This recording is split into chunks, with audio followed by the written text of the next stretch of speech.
আপনি কুষ্টিয়ায় হানিফের বাড়ির কাছে যান, পায়খানার প্যান পর্যন্ত মানুষ খুলে নিয়ে চলে গেছে। তো নিয়েছে কে কেউ জানে না।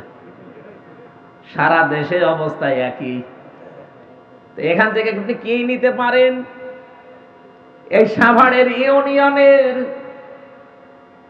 চৌকিদার থেকে শুরু করে সংসদ পর্যন্ত আপনি তাকাবেন, জালেমদের কিন্তু স্তরে স্তরে লোক সব সেট করা ছিল। এখন আছে? এখন কেউ পরিচয় দেওয়ার মতো সাহস আছে? কোথায় পৌঁছিয়েছে আল্লাহ? খালি এই জুলুমের কারণে। কিসের কারণে? আল্লাহ এখান থেকে আমাদেরকে যেন বারবার তাকিয়ে আছে, দুই জায়গায় তাকিদ আছে। ইন্না একটা, লা একটা।